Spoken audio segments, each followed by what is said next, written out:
viewers, vanakkam and welcome to Kanna's Kitchen. இந்த video நாசி குராங் என்று சொல்லக்கூடிய ஒரு இந்தோனேஷியன் ஃப்ரைட் ரைஸ் தான் செய்து காட்ட போகிறேன். வாங்க கிச்சனுக்குள்ளே போகலாம்.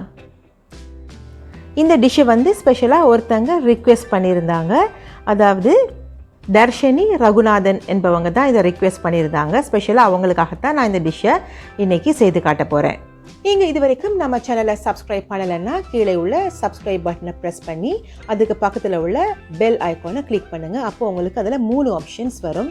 அதில் மேலே உள்ள ஆல்ங்கிற ஆப்ஷனை ப்ரெஸ் பண்ணுங்கள். அப்போது நான் போடுற ஒவ்வொரு வீடியோவோட நோட்டிஃபிகேஷனும் உங்கள் மொபைலுக்கு வந்து சேரும்.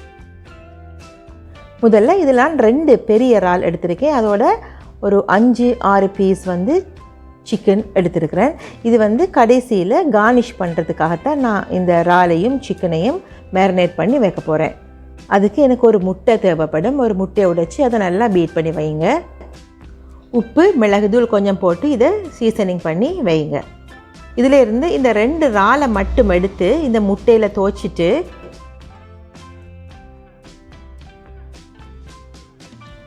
பிரெட் க்ரம்ஸில் புரட்டி எடுத்து இதை செப்பரேட்டாக வையுங்க.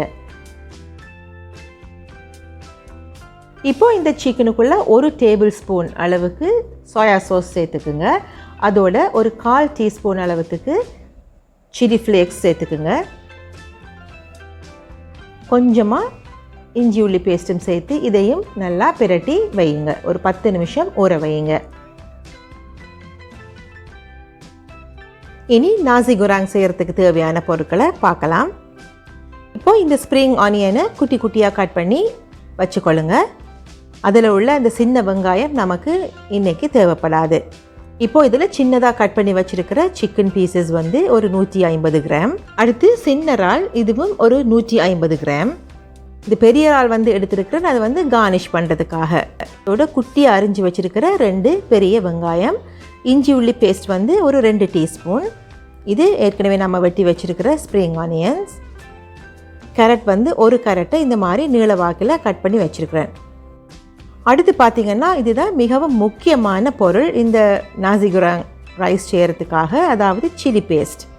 சில்லி பேஸ்ட் வந்து உங்களுக்கு ஈஸியாக எல்லா சூப்பர் மார்க்கெட்லேயும் கிடைக்கும். நீங்கள் அதை வாங்கி எடுத்துக்கொள்ளலாம். இப்போ நாம் ஊற வச்ச அந்த சிக்கன் பீசஸை இந்த மாதிரி ஒரு பார்பிக்யூ ஸ்டிக் எடுத்து இந்த மாதிரி குத்தி வைங்க. நான் இதில் ஒரு 3 குத்தி வச்சுருக்கிறேன் 2 ஸ்டிக்கில். 2லேருந்து 3 டேபிள் ஸ்பூன் அளவுக்கு சில்லி பேஸ்ட் எடுத்து வைங்க. இந்த இறாலையும் இந்த சிக்கன் பீசஸையும் நாம் பொரித்து கடைசியில் கார்னிஷ் பண்ணுறதுக்காக இதை வைக்க போகிறோம். அடுத்து பார்த்திங்கன்னா ரைஸ் செய்கிறதுக்கான இந்த சின்ன இறாலையும் வெட்டி வச்சுருக்கிற இந்த சிக்கனையும் நாம் சீசனிங் பண்ண போகிறோம். உப்பும் மிளகும் கொஞ்சம் போட்டு அதை கொஞ்சம் பிரட்டி வச்சுட்டு ஏற்கனவே நம்ம அடித்து வச்சுருக்கிற அந்த முட்டையிலிருந்து கொஞ்சத்தை எடுத்து இது 2க்கும் போட்டு அதையும் சேர்த்து மிக்ஸ் பண்ணி வைங்க.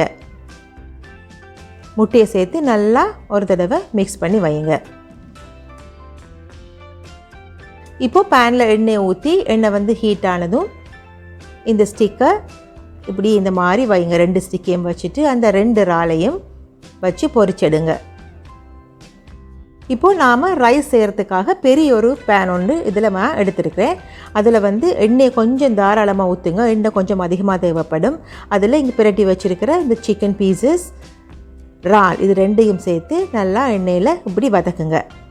ஓரளவு பொரிஞ்சு வந்ததும் இதை ஒரு சைடில் விட்டுட்டு நீங்கள் மற்ற பக்கத்தில் 2 முட்டையை உடைச்சி ஊற்றி இந்த மாதிரி அதை கொஞ்சம் செப்பரேட்டாக பொரிச்செடுங்க. அதில் உங்களுக்கு விரும்பினா கொஞ்சம் மிளகுத்தூள் சேர்த்துக்கலாம்.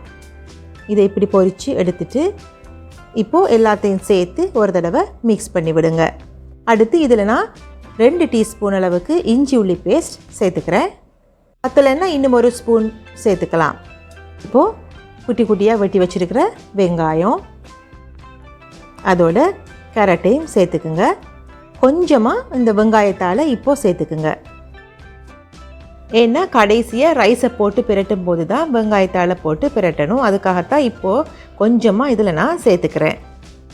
இப்போது இந்த நேரத்தில் தேவைக்கேற்ற அளவு உப்பு கொஞ்சம் மிளகு கொஞ்சம் சேர்த்து நல்லா பிரட்டிக்கொள்ளுங்க. அதோடு இந்த ரைஸுக்கு முக்கியமாக தேவைப்படுறது வந்து சோயா சாஸ். இதில் நான் 4 டேபிள் ஸ்பூன் சோயா சாஸ் வந்து இதில் சேர்த்துருக்கிறேன். அதோடு உங்கள் காரத்துக்கு ஏற்ற மாதிரி சில்லி சோஸ் வந்து சேர்த்துக்குங்க. நான் இதில் சில்லி சோஸ் வந்து 1 டேபிள் ஸ்பூன் சேர்த்துருக்குறேன். டொமேட்டோ சோஸ் 3 டேபிள் ஸ்பூன் சேர்த்துருக்குறேன். கடைசியாக சில்லி பேஸ்ட்டை போடுங்க. சில்லி பேஸ்ட்டை போட்டுட்டு ரொம்ப நேரம் வந்து அடுப்பில் வச்சு கிளறிட்டு இருக்கக்கூடாது. அதனால் கடைசியாக ரைஸ் போகிறதுக்கு முன்னாடி இந்த சில்லி பேஸ்ட்டை போட்டு ஒரு தடவை கிளறிட்டு கொஞ்சம் வெங்காயத்தாளையும் போட்டுட்டு ரைஸை போட்டு பெரட்டுங்க. 2 கப் பாஸ்மதி அரிசியில் சமைச்ச ரைஸ் தான் இது. ரைஸ் வந்து இந்த மாதிரி உதிரி உதிரியாக இருக்கணும், ரொம்ப அவியக்கூடாது. இது வந்து கிட்டத்தட்ட ஒரு 3-4 பேருக்கு போதுமானதாக இருக்கும் இந்த ரைஸ். இப்போது ரைஸ் எல்லாத்தையும் போட்டு நல்லா ஒரு தடவை கிளறி விடுங்க.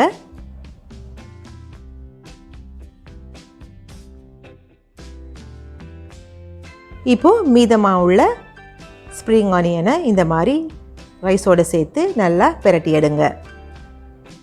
அதோடு இன்னும் கொஞ்சம் சில்லி பேஸ்ட் கடைசியாகவும் நான் கொஞ்சம் இதில் சேர்த்துக்கிறேன். பார்த்தீங்களா, நல்ல கலர்ஃபுல்லாக இருக்குது ரைஸ். நாசி குராங் ரைஸ் வந்து சர்வ் பண்ணும்போது அநேகமாக முட்டை புல்சையும் வச்சு தான் சர்வ் பண்ணுவாங்க. அதுக்காக நான் இதில் 2 முட்டை வந்து கொஞ்சம் பெப்பர் போட்டு பொரிச்சு எடுத்துக்கிறேன். இப்போ ஒரு பிளேட்டில் சர்வ் பண்ணிக்கலாம்.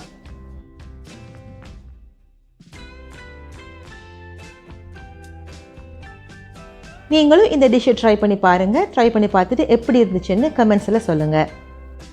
அதோட உங்களுக்கு பிடிச்ச ரெசிபீஸையும் சொல்லுங்கள். நான் என்னோட அடுத்தடுத்த வீடியோவில் அதை சேர்த்துக்கிறேன்.